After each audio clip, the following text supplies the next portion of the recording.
I'm 29 years old, working as regional sales manager for pharmaceutical company. Been here for 6 years and consistently exceed my targets every quarter. Company sells medical devices to hospitals and clinics across the country. Sales team is about 80 people, split between regional and national accounts. Our VP of sales retires and they promote someone internally to fill role. Guy named Omar who has been here forever and everyone respects him. He announces in first meeting that we are expanding leadership teams significantly, creating 4 new director positions to better manage our growing territories regionally. These director roles are big promotions with significant salary increases, and equity would manage teams of 10 to 15 people and report directly to Omar. I have been working toward this kind of promotion for past 2 years. My numbers are top 3 in company, and I have mentored several junior reps. Company also adds a new board member named Vivian, who is 45 and vocal. She comes from a nonprofit background focused on women's empowerment and equity. At first board meeting, she reviews our leadership demographics and expresses concern clearly. Says, we have too many men in leadership roles compared to overall workforce. Our CEO explains that promotions are merit-based and leadership reflects our top performers. Vivian says merit-based systems perpetuate existing inequalities by design and intent. Says we need to actively correct for gender imbalance at leadership levels. Proposes that no men should be promoted until women represent 50%. CEO seems uncomfortable but says he will take her concerns into consideration going forward. Vivian says this is not a suggestion. This is what the board expects. Says companies with gender-balanced leadership perform better. According to research, always says this is about fairness and creating equal opportunities for women here. Omar starts the process for filling the 4 new director positions, sends out internal posting, and asks people to apply with their performance records. I apply immediately along with probably 20 other people from sales team. My numbers speak for themselves, so I feel confident about my chances. Interview process takes about a month with multiple rounds of meetings and presentations. I do well in every interview, and Omar tells me privately I am top candidate. Says my track record and leadership with junior reps makes me obvious choice. Tells me to expect good news when final decisions are made next week. Final candidates are narrowed down to 8 people for the 4 open positions. 3 women and 5 men, including me, all with strong performance records. The other men are also top performers who have been here 5+ years. The women have good numbers too, but not quite at same level overall. Omar presents his recommendations to executive team for final approval before announcing. He recommends me and 3 other top performers for the director roles. 2 of his recommendations are men and 2 are women based purely on numbers. His choices reflect the actual top performers regardless of any demographic factors. Executive team meets to discuss and Vivian immediately objects to his recommendations. Says promoting 2 men and 2 women still leaves leadership too male-dominated. Says we need to promote all 3 women candidates to correct the imbalance. Omar explains that would mean passing over clearly more qualified male candidates. Vivian says qualifications are subjective and shaped by biased systems historically always. Says the women have been held back by those same systems throughout careers. Says promoting them now is correcting for past discrimination they have faced. CEO asks if she is suggesting we ignore performance metrics entirely for this. Vivian says she is suggesting we look at the whole picture, not just numbers. Says leadership is about more than sales targets. It is about representation and values. Says having more women in leadership will create better culture and opportunities going forward. Omar tries to argue, but Vivian has board authority backing her position here. Executive team ends up compromising by promoting 3 women and 1 man for the roles. I am not the man who gets promoted even though my numbers are highest. Guy named Derek gets it, and his numbers are lower than mine this quarter. Omar pulls me aside after announcement and says he fought for me hard. Tells me Vivian insisted on promoting 3 women to move toward gender balance. Says my performance was better, but board overruled his recommendation for me specifically. Says he is sorry and promises to find another opportunity for me soon. I am furious, but try to stay professional about the situation publicly. The three women who get promoted are named Sienna Meredith and Paulina here. All are decent performers, but objectively not top tier compared to some men passed over. Sienna is good but inconsistent and missed targets 2 quarters this past year. Meredith is solid but has only been here 3 years compared to my 6 years. Paulina is actually pretty strong and probably deserve promotion based on merit alone, but the other two are clearly diversity picks, not merit picks for positions. Several of us who got passed over start talking privately about what happened. We compare our numbers to the people who got promoted, and pattern is obvious. Guy named Trevor, who has been here 8 years, got passed over despite top numbers. Another guy named Kendrick, who brought in 3 major hospital contracts, got passed over. Both of us are outperforming the women who got promoted by significant margins. But we got blocked because of our gender, not our performance or qualifications. We hear through the grapevine that Vivian personally vetoed our promotions, and meeting told executive team that promoting more men would send wrong message to workforce. Said the company needed to make statement about commitment to gender equity. Our qualifications and hard work did not matter because we are men, apparently. Few weeks after promotions are announced and new directors are settling into roles, I noticed that Sienna is struggling with managing her new team of 12 people. She micromanages everything, and her team is complaining about her leadership style constantly. 2 of her reps asked to transfer to other teams within first month. Meredith is having trouble with the strategic planning aspects of director role. Clearly, she was great as individual contributor, but management is different skill set entirely. Her team misses quarterly targets because she cannot coordinate efforts effectively across territories. Omar has to step in and help her reorganize her team's approach to sales. Paulina is actually doing well and seems to be growing into the role naturally. She has good instincts for leadership, and her team is performing solidly. But Derek, the one man who got promoted, is also doing really well. Shows that merit-based promotions tend to work out better than diversity-based ones. I am still doing my job, but frustrated watching less qualified people in roles above me. My performance stays strong because I am professional, but morale is low. Honestly, several other high performers who got passed over are also updating their resumes quietly. The company is risking losing good people because of this board interference and promotions. Vivian comes to one of our sales meetings to talk about diversity and inclusion. Gives presentation about how important it is to have women in leadership roles. Talks about breaking glass ceilings and creating opportunities for marginalized groups, always. I sit there knowing I got passed over specifically because of my gender. She takes questions and some asks if merit still matters in promotion decisions. Vivian says, of course merit matters, but we have to consider broader context. Says, sometimes we need to make conscious choices to correct historical imbalances here. Says that is not discrimination against men.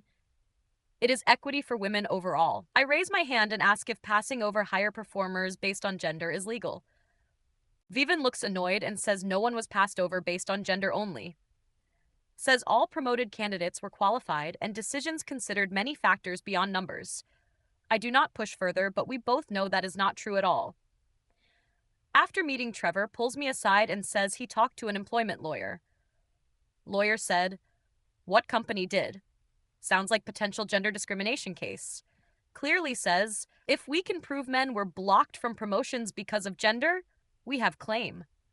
Asks if I would be interested in joining him in filing a complaint. Tell him I need to think about it, because suing your employer is big step.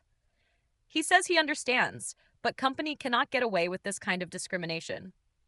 Says if we do not stand up for ourselves, this will keep happening. Gives me the lawyer's contact info and says to reach out if interested. Spend the next few days thinking about whether to pursue legal action here.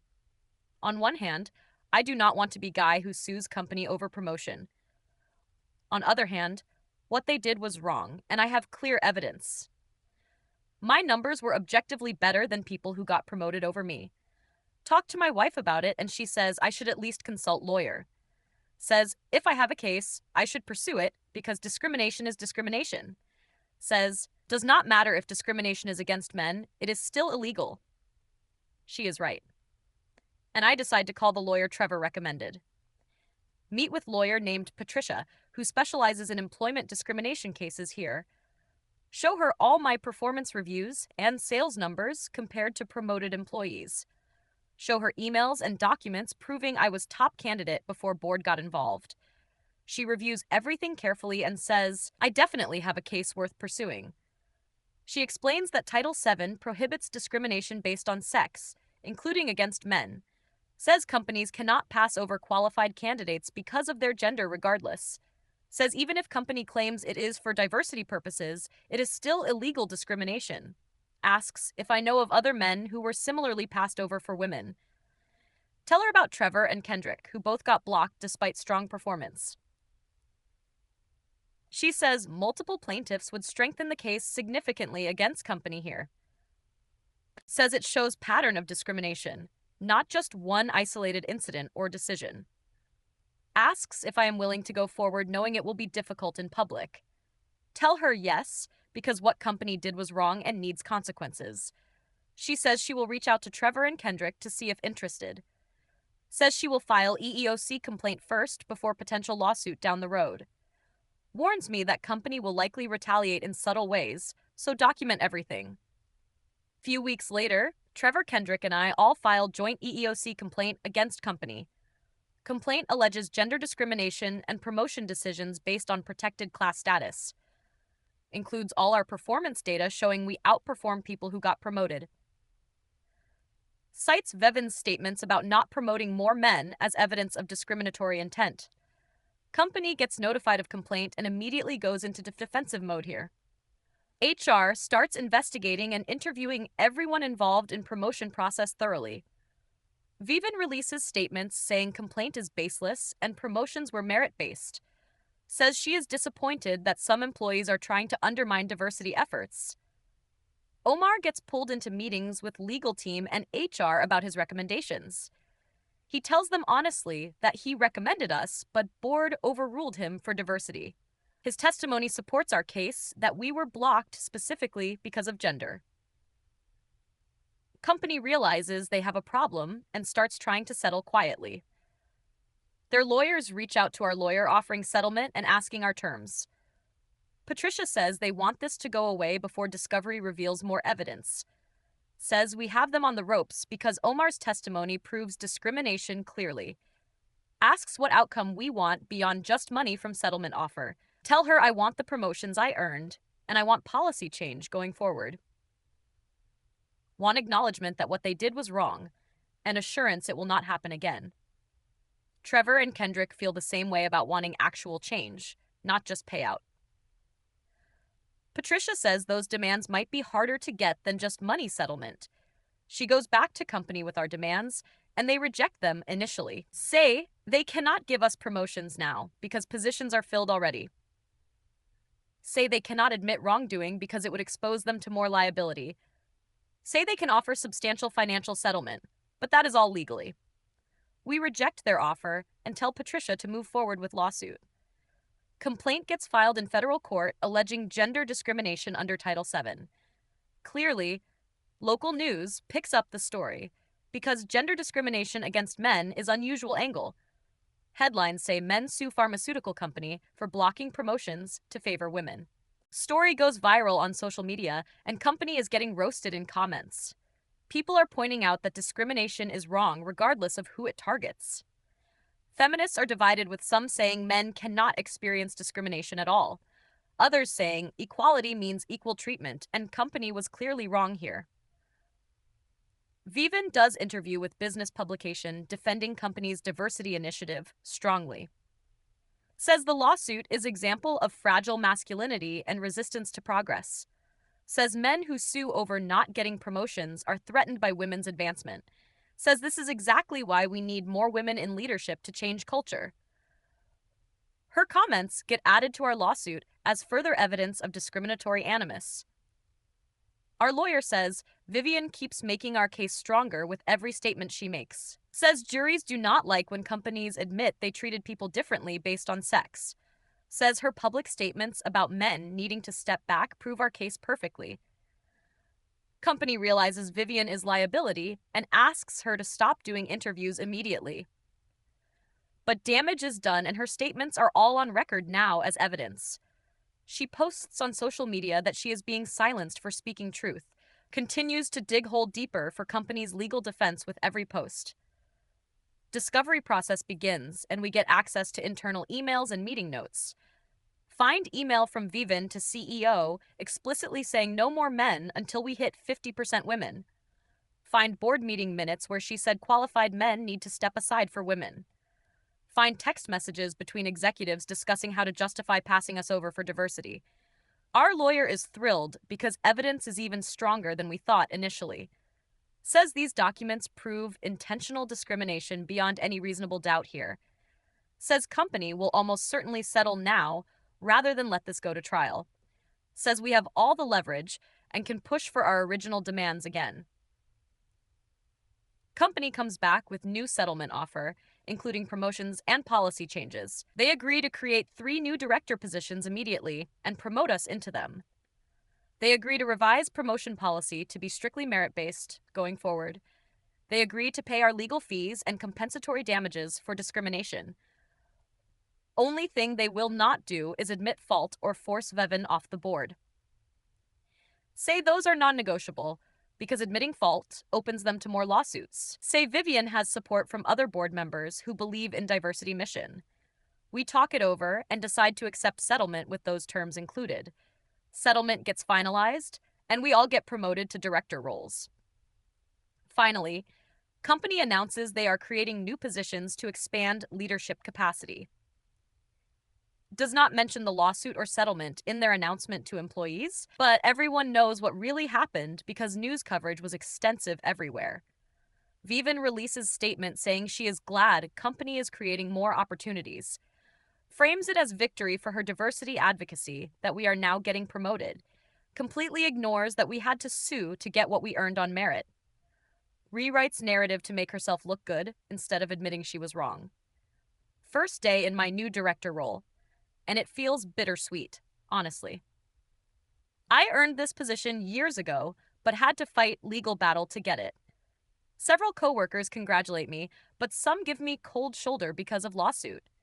Some people think we were wrong to sue and should have just accepted decisions.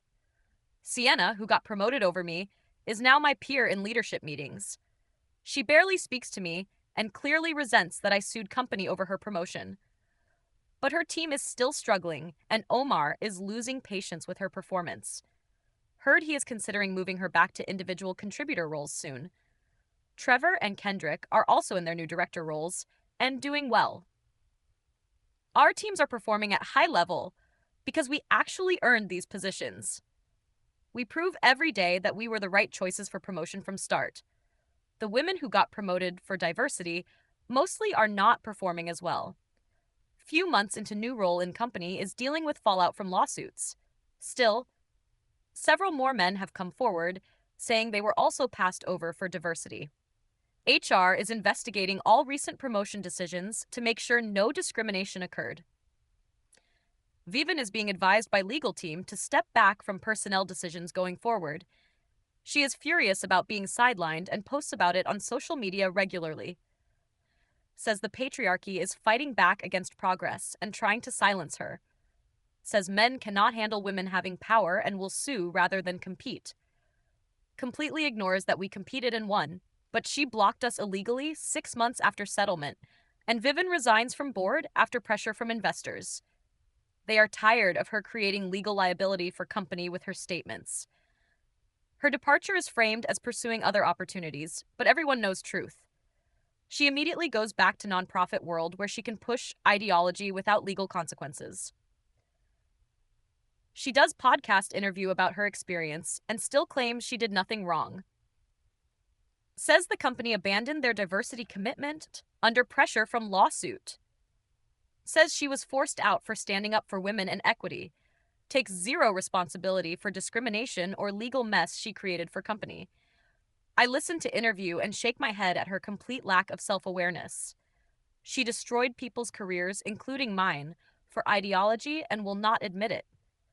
She claims to support equality, but actively discriminated against men for being men. That is not equality. That is just discrimination with a different target chosen. Think about how close I came to never getting the promotion I earned. If we had not sued, I would still be in my old role watching less qualified people above me. Vivian would have continued blocking men from advancement for her diversity quotas. Other talented people would have left company because merit did not matter anymore. The lawsuit cost me stress, time, and money, but it was worth it. We proved that discrimination is wrong regardless of who it targets. We established that companies cannot favor one gender over another, even for diversity. We protected future employees from having their careers destroyed by ideological board members. Company culture has shifted since the lawsuit and settlement was finalized here. Promotions are now much more transparent and based clearly on performance metrics. Nobody talks about diversity quotas anymore because legal teams shut that down. People are judged on their results, not their demographics, which is how it should be. The women who were promoted for diversity are mostly struggling still in roles. Sienna got demoted back to individual contributor after her team collapsed completely.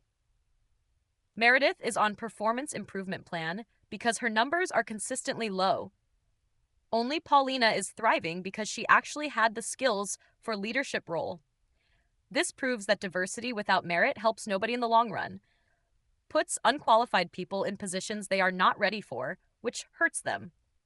Passes over qualified people, which hurts them and makes them leave company. Creates resentment and division instead of actual equality or fairness for anyone. Year after lawsuit, and I am being considered for VP role eventually. My team has consistently exceeded targets, and other leaders respect my work. This is what merit-based promotion looks like when discrimination is removed. I got here because of my performance, not because of my gender or identity. Trevor and Kendrick are also being groomed for senior leadership roles here.